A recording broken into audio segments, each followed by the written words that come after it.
Hey there, homies. This is Sarah. And this is Ashley. And this is Hometown Homicide.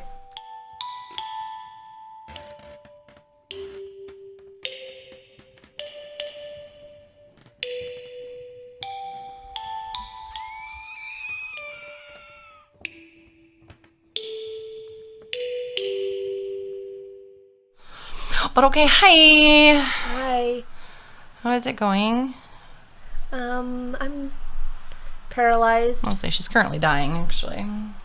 I'm sitting on the floor with a heating pad because my back went out, so that's fun. You know you're old when?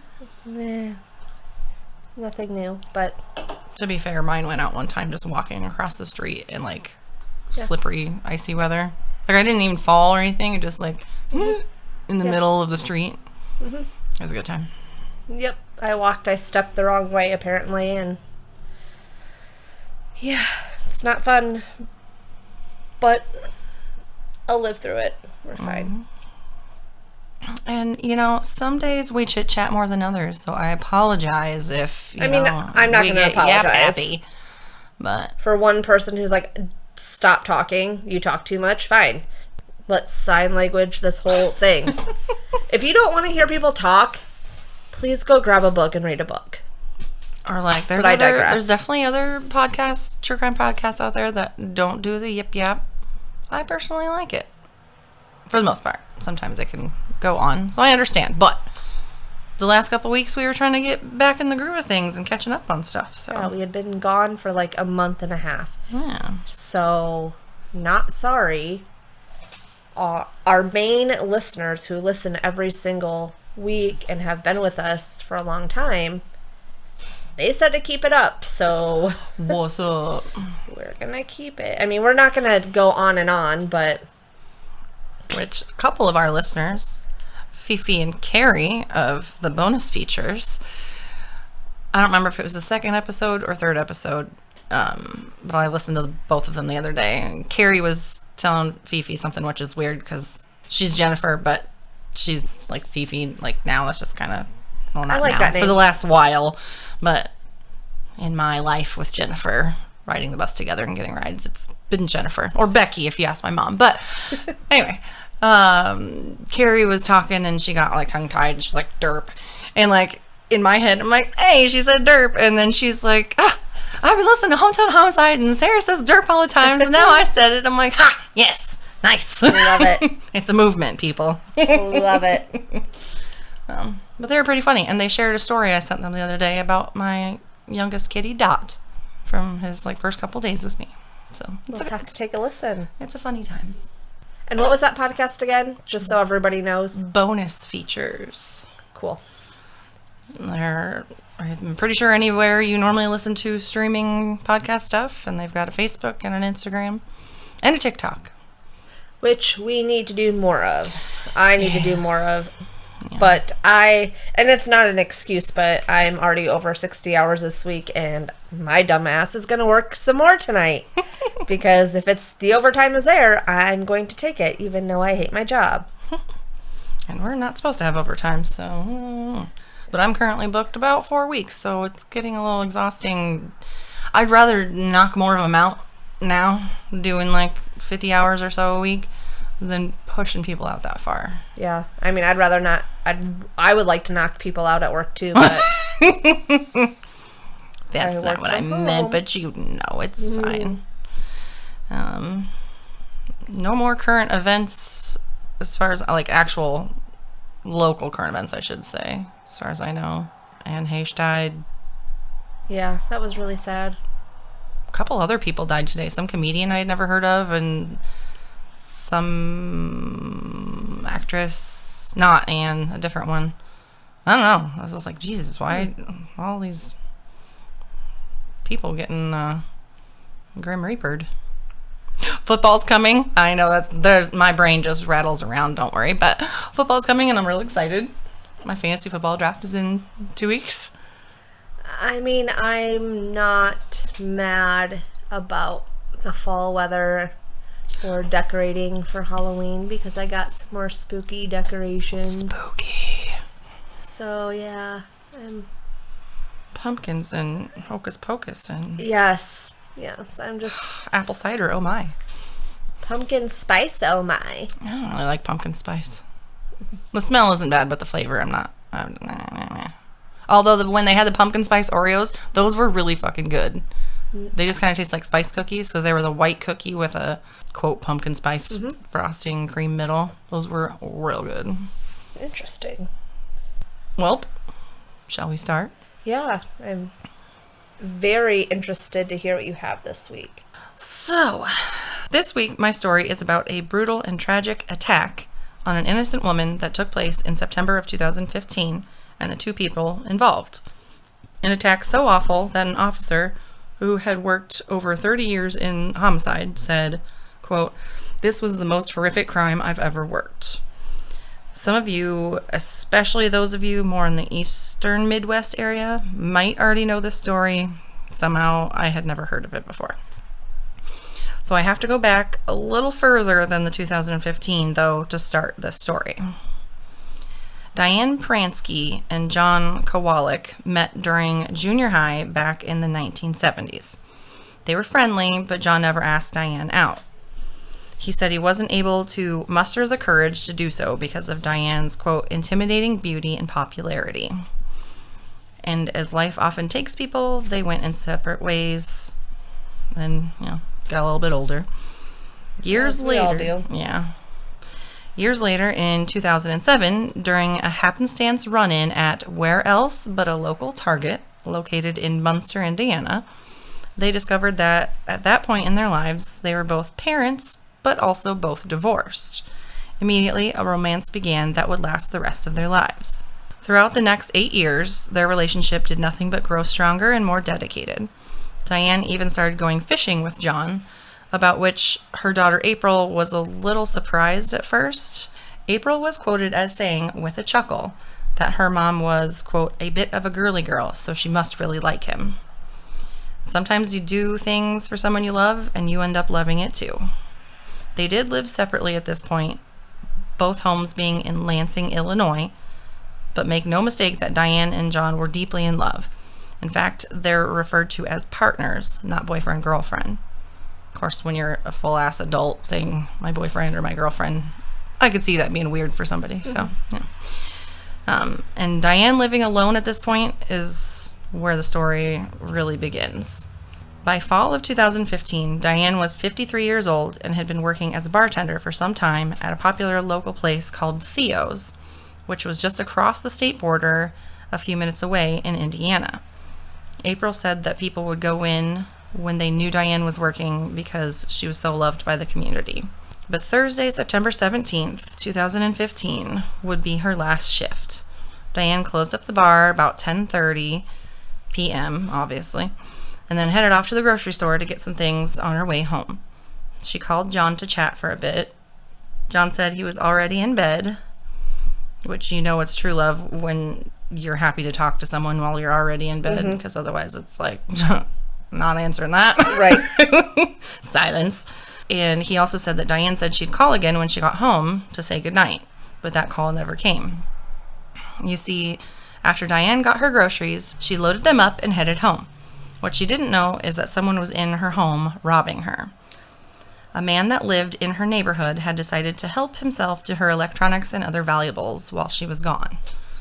This man was 33-year-old Carlius Mad Dog Clay. Mad Dog. Okay. Yeah. I had to look, when I was doing all this, obviously I had a bunch of shit, but I was like, Mad Dog, I obviously immediately thought 2020, but I'm like, nope, this was 2015, not 2020. That'd just be another shit show added to what 2020 was. Carlius had already made one trip out of Diane's home and then returned to look for more loot. This is when Diane had the unfortunate timing of coming home for the night. As she was entering her kitchen, groceries still in hand, Carlius emerged from the darkness holding a hammer. He demanded money from Diane. What she gave him wasn't enough, apparently, because then he forced Diane into the trunk of her own car, and then he drove them away from her home. Diane was extremely claustrophobic, so being crammed in the trunk of her little Chevy Aveo would have just added another level of terror to her already horrifying situation. Carlius drove a few minutes east and visited 2 separate ATMs in Munster, Indiana. He had nylon hose over his face to conceal his identity, because that always works like super well. Had that on while he used Diane's bank card to withdraw some cash. The first ATM visit was at 11:47 p.m. and the second ATM visit was 11:57 p.m. And just take a guess. Take a guess how much money he got out of this. $60. It is more than that. 100. A little bit more. 200? Nope. 120. $140. Yeah, okay. Just the amount that you should get for kidnapping someone and, subsequently attacking them. It's horrible. After getting the money, Carlius then drove the stolen vehicle and its captive owner almost 30 miles further east to an abandoned storage warehouse in Burns Harbor, Indiana, and parked at about 2 a.m. I'm not sure if he knew where he was headed or took time to drive around and find what he felt was an ideal location, because there is some time gap there. If the last ATM stop was almost midnight and then it was 2 hours later, and it does not take 2 hours to get there. So I'm not sure if he was just scoping out a place or what. Okay, that brings me to the trigger warning. Just, that there is rape for anybody that it's not detailed, but just, it is a trigger. Carlius got Diane out of the trunk and forced her into the back seat, where he then viciously raped her in her own car. Some articles did mention that this was unfortunately the second rape, that she may have been raped in her home maybe first before he put her in the trunk, but it wasn't super clear, it wasn't clearly stated somewhere, so I'm not entirely sure, but a couple places it was clearly stated that it was the second rape. Regardless, shitbag. When the assault was over, Diane managed to get loose and tried to run, but Carlius caught her. Or, depending on the source, he tried to force her back in the trunk and she resisted. So, either way, he put his hands around her neck and tightened his grip until Diane went limp. He thought he had killed her. Carlius doused her in lighter fluid and then lit her on fire. He climbed back into the stolen Aveo and took off, leaving Diane for dead. Take mental note on when you heard that ding. Okay. Now let me fill you in on this bag of dog shit named Carlius Clay. He certainly wasn't a stranger to the justice system. As one article mentioned, he had 11 prior adult convictions and 3 prior juvenile criminal adjudications. That's a hard word to say, and I had to practice it earlier. Included in those were violent crimes, a felony firearms charge, assault with intent to rob while armed, burglary, theft, resisting law enforcement, escape from custody, larceny, and robbery. By the way, if you're wondering what the difference between larceny, theft, robbery, and burglary is, because I certainly did, theft or larceny involves taking property without the use of force and without breaking into a structure to do so. Robbery involves taking property from a person through force or threat of force or violence. Burglary involves breaking into a structure to commit a crime. Carlius spent time in prison after shooting a man in the head during a robbery. Don't worry, the victim did survive. Still. But for the life of me, I could not find details on it. I spent a good chunk of Friday trying to fucking figure out what happened with that. It's driving me nuts. I found one article that stated that the prison time he spent for that attack was actually because of a different attack that was on a woman and her kids. But when I was on newspapers.com and found information about that attack, she hadn't been shot. And in that case, the culprit's name was Carlius Clay Jr., where nowhere in my research for Diane's story was Carlius referred to as a junior. I think it's purely coincidence and apparently just a cursed name. I must add this because it's funny. In that other case, the man pulled up to the woman that Carlius pulled up to the woman, pretending to ask for directions, and then pulled a gun on her. The woman took off, but the man followed. He was so focused on chasing her, he wasn't paying attention to where he was following her to, which was the police station. The woman had called 911, and they talked to her, directing her how to get to the police station.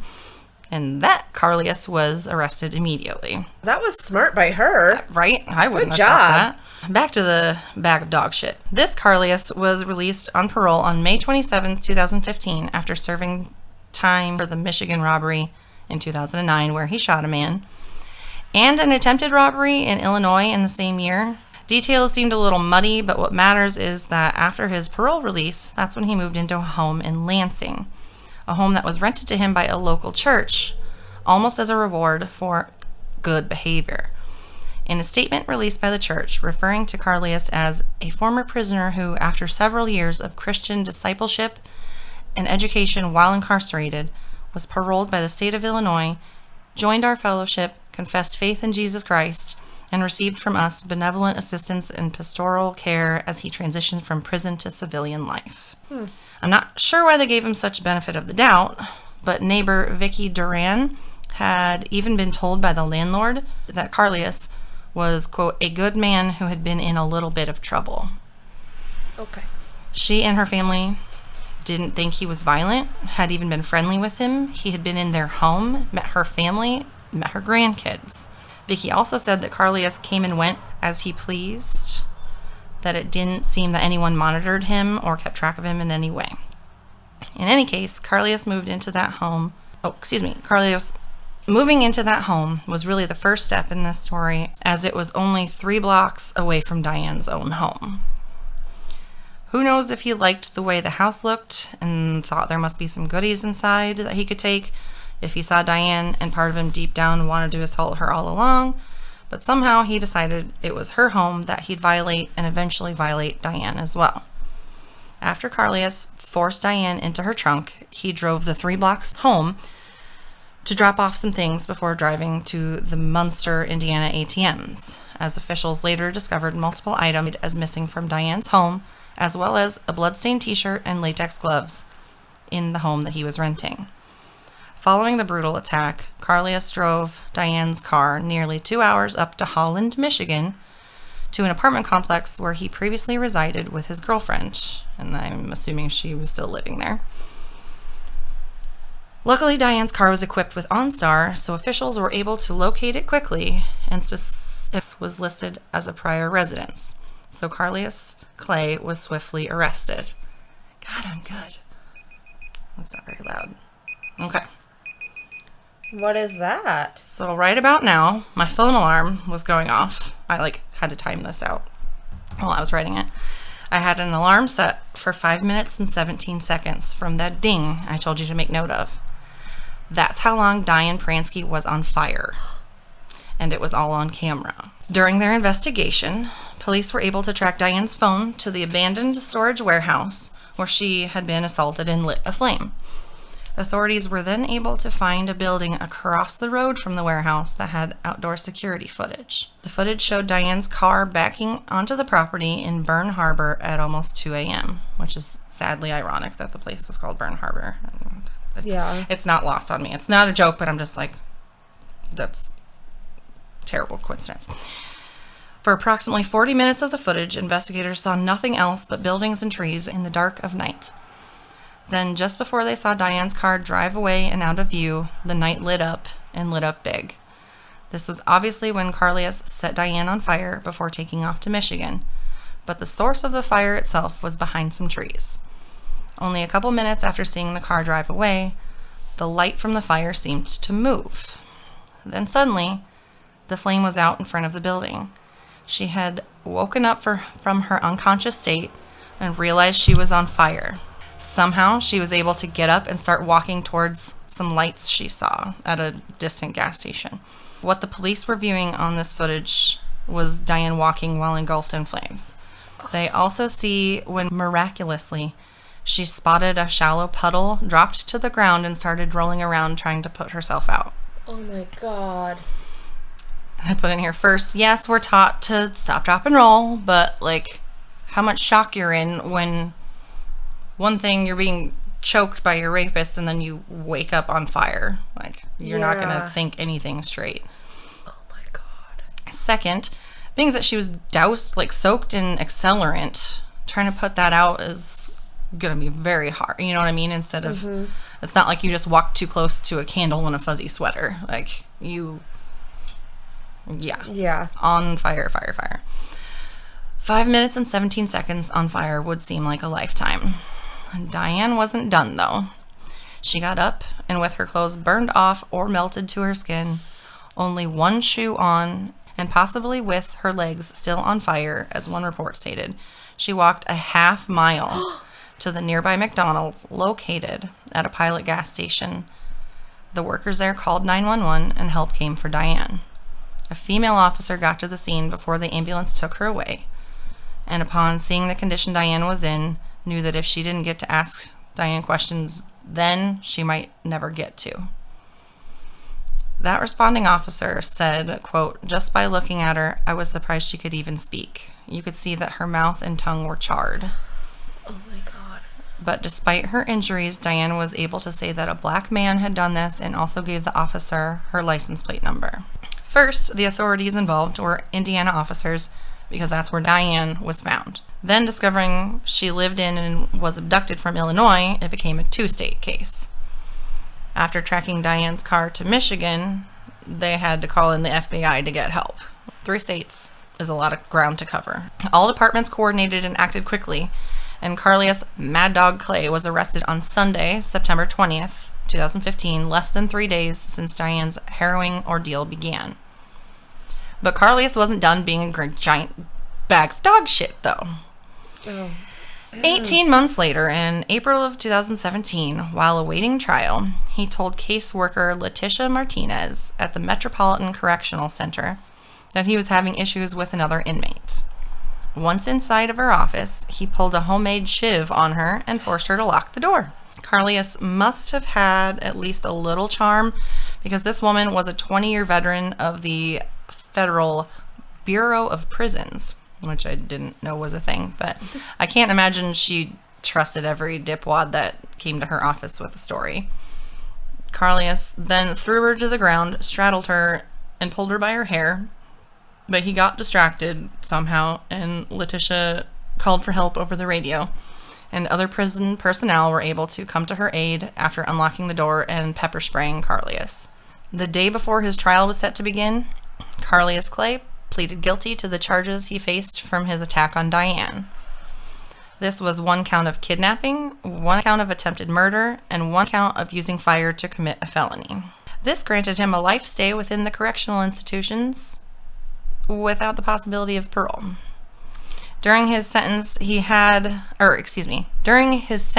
hearing, he had the balls to ask the judge for 1 last day of freedom. I have no words. I mean, it's not funny, but yeah. I read that and I'm like, I didn't read that right. That can't be what that said. And I'm like, what a fuckstick. He apologized to both women during this hearing and asked for their forgiveness, saying that that's not the kind of man he is. Sure it is. Yeah, well, what the fuck kind of man are you? Because clearly violent and despicable, even discounting these 2 attacks, given his history. The attack on Letitia Martinez tacked on an extra 10 years, just for good measure. Carlius is currently residing in the United States Penitentiary Florence in Colorado, where he just had his 40th birthday last Sunday, and I hope it was complete shit. He's only 40? Yeah. Oh. Yeah. He's got a long time to go. Yep. As for Diane, she's unbelievable. She's gone through countless surgeries, skin grafts, organ failures, infections, physical therapy sessions. She had to relearn how to talk, how to breathe on her own, and even how to blink. Oh my gosh. Her medical bills as of January 2019 had exceeded $2.4 million. She's legally blind and can't walk. She'll never bartend nor work in her garden again, both of which she loved to do, and she can't even brush her teeth on her own. She needs 24/7 care. Oh. And that's where John Kowalik comes back into this story. From day one in the hospital, John promised Diane that he'd be there for her, as well as telling her that she'd make it, which is something doctors weren't too sure of at first. Doctors told them that 2 out of 3 people with burns that severe wouldn't pull through. But Diane has an unimaginable determination like few others, and after the months-long hospital stay during her initial recovery, John moved Diane into his home to be her caregiver. He had quit his job and dedicated everything to her. He had rearranged the house so she could stay in her hospital bed on the main floor, and then he moved a lot of his stuff upstairs. He also remodeled the bathroom so that it was wheelchair accessible. A true partner. John said... Good man. Right? John said it wasn't a difficult decision to make for a woman that was there for him always. He said it was a life-changing no-brainer, even when things had gotten rough. Quote, one smile from Diane immediately put things in perspective, and I carried on. Diane said that in her heart, she has forgiven her attacker, but that she's glad he's in prison so he can't hurt anyone else. Despite her limitations, she does go from time to time with John on ice fishing excursions, trips to the grocery store, and outings with friends and family. Quote, I look at it this way. I could be a lot worse. It's not the dream way of being, but it could be so much worse. I am not gone. There's a sign hanging above Diane's bedroom door that says, Love Wins. This is her motto, and also the name that they gave to the fundraising committee that her friends and family started to help offset medical expenses and otherwise support her during her recovery. And honestly, to support John, too, since he quit his job. Right.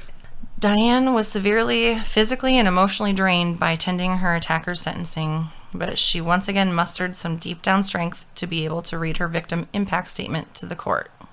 Quote, although my life has changed and I require 24-hour assistance, you did not ruin it because I was given the best gift of all, the gift of love. After a standing ovation from people in the courtroom, Diane went on to say, quote, know this, you did not win. I am alive. I was able to tell what you did. Love wins. The true crime series... Was that like a mic drop motion that you were kind of doing over there? It's like, and fuck you. Yeah. Oh, shit. Mad dog. The true crime series See No Evil covered Diane's story in Season 6, Episode 9. It is well worth the watch. Diane is shown speaking during the last few minutes of the episode, and I'll end the story with one more quote from her.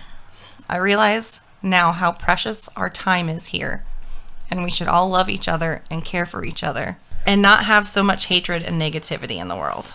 She can be that positive and just that happy with life after all of that. My God.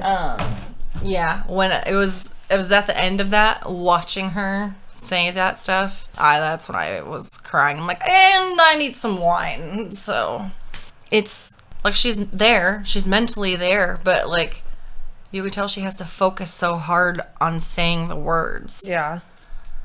But her daughter still has a mom, John still has his partner. Yeah. So like that's awesome. And fuckface is in prison forever, so He's a fucking piece of shit. yeah. Wow. And then he asked for one last day. You don't get that. No, you don't deserve it. You threw that away. Mm-hmm. Like, you were given a second chance. Like, and a third, and a fourth, and a 17th. Right. Like, they gave you a house and all this stuff, and then you did this. Like, no. Mm-hmm. You ruined that. Fuck off, mad dog. Even if, I mean, obviously robbing someone's terrible, but you then just went well beyond robbery real quick. Yeah. Well, good for Diane. Yes, good for Diane. There's a couple, that type of outlook on life. Her community really, truly pulled together and did a lot for her. There was a couple things on Facebook I saw. There's a Facebook group, but then there's one from an event, a past event, but it's still a Facebook page that they did like a fun run. They did all kinds of fundraisers and things, raffles, just event after event, raising money for her. So good to see when communities can pull together like that. Right. I'm not sure trailer, I feel like it's real, but the footage in the See No Evil of the fire, it looks like it's like The really actual- real. Yeah. Like they're showing the actual footage. What is that on Hulu? I had to get a free trial of Discovery Plus. I have Discovery Plus. So, because that's how I started watching the Kesha. Conjuring Kesha. Because after that, I was like, wait a minute, that's on this too. So that's when I started watching it with my wine and charcuterie that I had on Friday. Cool. Well, thank you. Yeah. Make sure you follow us. Follow, Subscribe. rate us, like us, love Apple, us. Spotify. Yeah. Comment. Let us know what you think. And we're not always about murder as this story, since it's a survivor story. It's true crime, so You know, our spiel that we haven't said in a long time is, bringing you lesser known stories from around the Midwest, lesser known stories of murder, mayhem, and other tragedies from around the Midwest. Remember that we want to tell stories to you and not about you, so stay safe. And this was Hometown Homicide.